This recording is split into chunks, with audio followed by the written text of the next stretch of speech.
Hello. So today I'm looking at the Wellue Bluetooth Pulse Oximeter. I got this from Amazon. So I have all sorts of trouble getting these packages open, so we'll just cut it open. So it comes in a padded envelope, and there's just a little box inside there. Alright. The inside says OxySmart. A lot of these things get cross-branded or whatever, but it does say Wellue Viatom on the back. Let's open this up.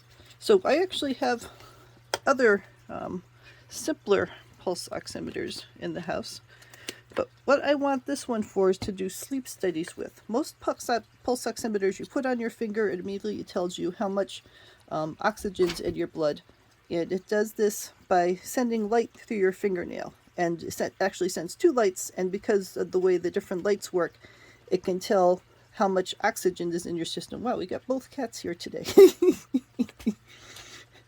So it works by sending light. It's completely doesn't hurt you, doesn't you don't feel it at all. It's just sending light through your fingertips, and it lets you know how much oxygen is in your blood, which is important if you're getting sick or something or having trouble breathing at night.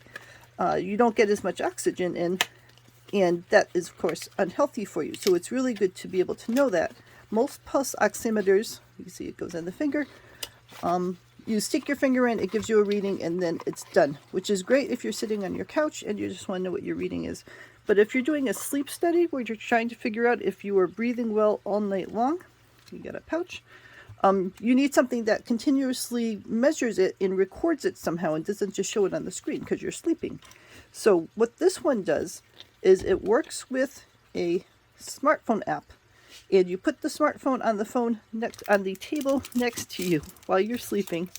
You have this running, and then in the morning when you wake up, you can see the entire history of your breathing, or not your breathing, but the oxygen levels, which for sleep apnea and stuff, would be based on your breathing all night long. And then you could send that if you're a doctor, or you could read it yourself, and you could say, oh, my oxygen was fine all night long. I'm not having problems in that sense. Or you could say, oh, look, my oxygen is dropping really low, and I need to get some help. All right, so it opens. You just stick your finger inside, and it would give you the measurement. It looks like there's a bit of a plastic sheath on the top. Yep, so there's a little plastic cover on there. All right, so now we need to put in the batteries. They do, in fact, send batteries with it, which is a wonderful thing. The classic, someone gets you a present, but they didn't give you batteries, so now you have a really cool present, and you can't even use it probably. Oops, jeez. All right, we'll put that in there. Put that in there. All right. All right, so batteries are super easy to put in. It says finger out. All right, we're gonna stick a finger in there. It just instantly turns on. Version 1, it's reading. And there we go. So my oxygen saturation is 98, which is a nice good number. And then my pulse is 84, 83. And this is also a nice tool for meditation, the pulse part of it. So if I could just put my hand down to rest it for a second.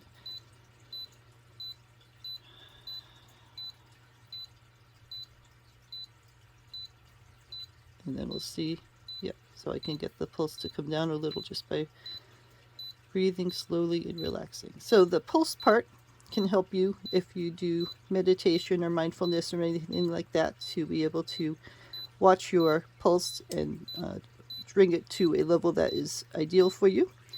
But mostly, you could get your pulse just by putting your fingers on your wrist and counting.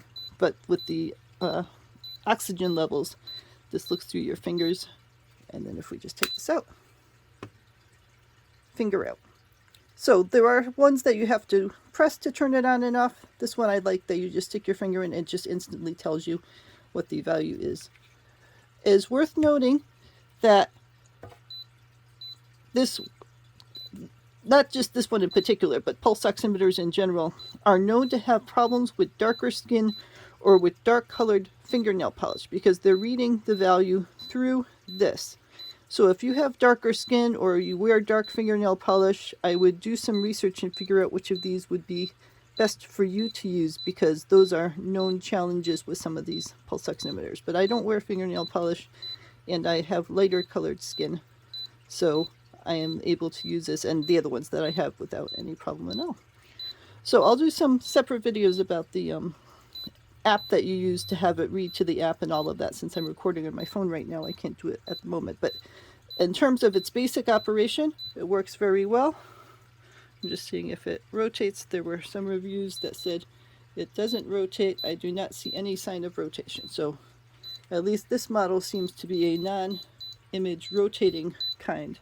And the challenge that people said is if you put it in the opposite finger, now it's reading in that direction. So normally you turn your hands like this and it's upside down.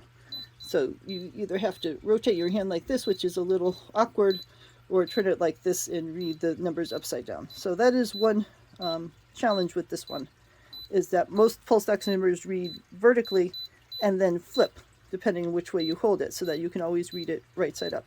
This one, it only reads in one particular direction.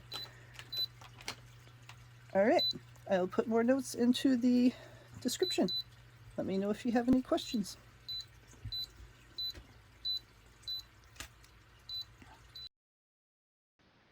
So this is what the smartphone app looks like when you are actively using it. So it's showing you the now on the right, and then the distance goes off onto the left-hand side. It shows you your oxygen rate, your pulse rate, and then the graph of your pulse actually moving. After you store data, you can see the history on your history list of all the different little data segments. So it shows all of the different tests I've done, plus it shows the full sleep that I did, which was about a 9-hour sleep. And if you want to see the details of that, you just click on it. So this is the details of the 9-hour sleep, and you can see that the graph is pretty dense of all the different oxygen level readings and all of the pulse rate readings. And then further down on this screen, it's got the start time, the measurement time of 9 hours, and then further down you've got the average oxygen, lowest oxygen, average pulse rate, and you could add notes in there about how much you were sleeping. Now you might think that that graph is pretty dense, but you can then zoom it out as much as you want to get the tiniest little bit of detail, and then you could slide a little vertical marker on it and see exactly point by point exactly what the oxygen level and pulse rate was at any point. So there is a ton of data in this that you can always get access to. And if the light is too bright for you to see, my phone at least will let me switch to dark mode, so then I can make it super dark, and that makes it easier if you want to see it while you are resting, or if you want to have it running while you are recording it all night long. So I found in general the graphs were great, the displays were great, and the overall use of this was wonderful, especially for my sleep studies. So I definitely recommend this model. Ask with any questions.